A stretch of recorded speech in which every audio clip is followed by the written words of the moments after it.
this channel where I upload 2 new videos every week to help you stay fit, active, stretchy, strong, and balanced. So don't forget to subscribe if you haven't yet.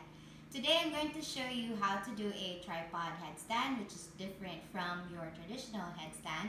Because with a tripod headstand, you have a lot more pressure. You'll feel more pressure onto the crown of the head, and you have your hands down instead of your hands interlaced behind the back. So what you would want to do when you're doing a tripod headstand is you want to think of chaturanga arms where you're hugging your elbows in. So as you move into a tripod headstand, never allow your elbows to splay out. Then I've also had a number of instances before where practitioners or some of my students would come to me and they would be complaining of a little bit of discomfort around the neck when they are doing the tripod headstand. And that's because they place the wrong side of their head onto the mat. So I really want you to focus on taking the crown of your head down onto the mat, because I see some of the students who just place the forehead or slightly above the forehead, and then they would do a tripod headstand this way. So that is really going to cramp up the neck. So think that there's a string from up above that would keep your spine tall and straight and would keep your chin as well in a neutral position, or head and neck in a neutral position. So the string would go from here all the way up. So this should be the part that is down on the mat. One way to do that as well is to use your hands. So place the base of your hand onto the brows or onto the center of the brows, and then reach all the way back. Where your middle finger is at, that is basically the crown of your head, and that should be the one that's on the mat. Alright, so when you go into your tripod headstand, you want to take the crown of the head down onto the mat. But as you are here, your hands should not be at the side of your head.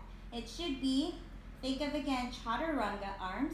So hug the elbows in, and your hands are not in line with the crown of your head.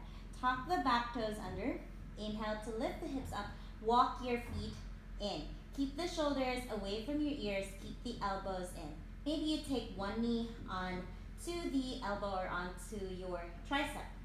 And maybe the other knee moves onto the opposite tricep.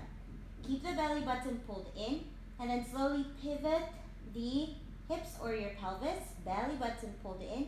Take your knees back, and then maybe you reach all the way up with the legs.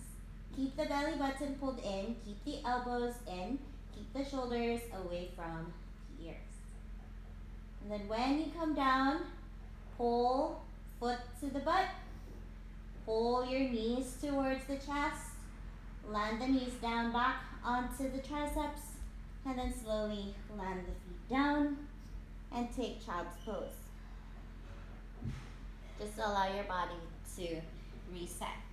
If you are having a little bit of a trouble keeping the elbows in, keeping the elbows in when you are doing the tripod headstand, and it's going to affect how you are holding your balance as well. So if you allow the elbows to splay out, or if you lack the strength to keep the elbows in, it will affect your balance, right? So what's useful is a strap. If you don't have a strap at home, you can use a belt, or you can use a towel, and then you just have to tie it. So have your strap looped, right? And then have it as well shoulder width distance apart. So the way that I measure it is to have it looped like approximately as long as, or as wide rather, as my shoulders, and then I loop it, and then I take it above the elbows, right?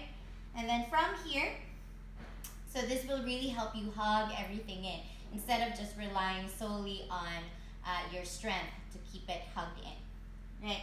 So you're going to plant the hands down, same thing, crown of your head down, not beside the hands. Curl the back toes under, lift the hips up, walk the feet, keep the shoulders away from the ears. This time you will not be having too much of a hard time hugging the elbows in. Your strap will help you with that. Then keep pressing onto the hands, shoulders away from the ears, belly pulled in, reach the toes up. Make sure you can breathe easily and steadily if you're holding it for a longer period of time. And then slowly take the feet back in, pull the knees back in, maybe set it down onto the tricep, and then take the knees down onto the mat. And slowly set the strap towards the side, and then child's pose.